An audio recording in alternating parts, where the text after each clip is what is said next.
Francisco, just first off, how big was that win on Saturday? Especially how you guys played on Thursday. It was huge for us, a huge confidence builder, because we came out and we just really didn't play with a lot of energy and a lot of effort. I think not hitting shots early is what really caused us to not play as hard as we usually should on a Thursday. But we knew Green Bay was 3-0 in the league, and this was another big test for us, just like the Oakland game. So we knew we had to come out and match their intensity because Coach harped all week that these guys are going to get up in you and they play hard, probably the hardest team. They play the hardest in the league, so we knew we had to match their intensity from the jump.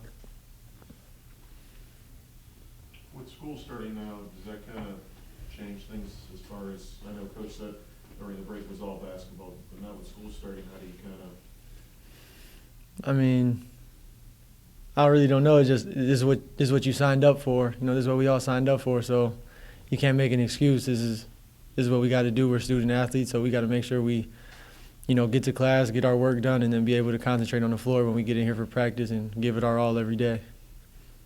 It's been 4 games since Bobby's been gone now, and you guys kind of took to that new style. Just how comfortable are you guys in that, fast-paced style? I think we're real comfortable. We give, Bob's more of a low post guy, but he can play on the perimeter. But with him gone, it allows us to just go up and down a lot, and get it up and down, and handoffs with Matt Donlin where they got to show out on him because he's a shooter, and if they show out too hard, he has a real nice 1-2 dribble pull up, and we go real fast. We want to get out and go, and that's what we did against Green Bay. What do you think makes Cam so good, and allowed him to be so effective this week? He has the ability to make difficult shots. When you look at guys, you say, "Oh, that's not really a good shot," but for Cam, it is. He's able to get his shot off. He just needs a little bit of room, and he gets it over the top. And he's a real good jump shooter. And when he gets into the lane, he's real good at drawing contact. He doesn't avoid the contact; he goes into it, and that's how he gets to the line. And then if they don't want to foul him, he's getting a layup. So he could pretty much score from anywhere on the floor. And when we give it to him, it's just we already know he has the ability to score at any time he wants. How nice is it, being the point guard, knowing that you have somebody who can kind of create their own shot with just, like you said, minimum amount of space? Yeah, it's real nice because it takes the pressure off of me. I know sometimes I get a little bit on the same side to throw it to him because I know what he's capable of, and it takes pressure off of me. So on a Saturday we're getting double teamed, he could bring it up, and Cam he could run the offense, and I know he's a more than willing passer, but he's just capable of scoring. So all 5 guys on defense have to be on their P's and Q's when he has it, and that's what opens up for other guys. Just how important are these next 2 on the road? These are huge. We got to take it one game at a time and worry about Northern Kentucky, but these are 2 big games to put us above 500 in the league and give us some confidence going into the Valparaiso game on Monday. But we got to make sure we take care of business and don't overlook anyone. Make sure we take care of Northern Kentucky, and then worry about Wright State after. What do you know about Northern Kentucky? You guys have only played them once. Yeah, I don't know much.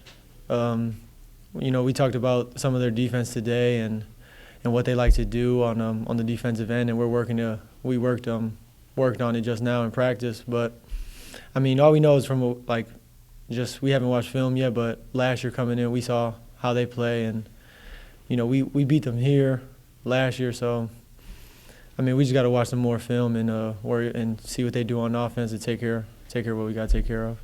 It seems like you guys have had no trouble getting into this new formula of running. Is that kind of something maybe, with all due respect, kind of maybe from the start? Yeah, it's just everybody loves to run. That's just it is what it is. But if you don't have the correct guys in there to run with you, then it just defeats the purpose. Now we're getting rebounds, and the guys are starting to realize once I get it, just run, and I'm gonna try to advance it as fast as I can. We could get fast, quick buckets so we get back on defense. Our bigs are doing a great job of rebounding, and they're as soon as they get the rebound, they're just looking up, looking for me or Cam on the outlet so I can get it up the floor as fast as possible. So but it all starts with stops. When we get stops, we can run, but if we're not getting stops like in the Milwaukee game, then it defeats the purpose. We're not able to get out and run. Kind of building off that, you guys are still giving up a lot of points. Mm-hmm. Recently, how much emphasis has there been on really improving the defense? Yeah, that's what Coach was saying. Because we beat Oakland, we scored 100, and we beat Green Bay, we scored 100, and so our shots weren't falling against Milwaukee. and it looks like, and like, you know, then we start losing. We're losing by a lot because we're not getting stops, and we could have easily been in that game if we, you know, got them off the offensive glass and got more stops on the defensive end because our shots weren't falling. We could still be in that game, but like, we can't rely on 100 points every night to win big time ball games. We know Valparaiso is one of the best defensive teams in the country, and so we know like 100 most likely is not going to happen. So we got to get it on the defensive end and get good shots on the offensive end. But defense will lead to the good offense.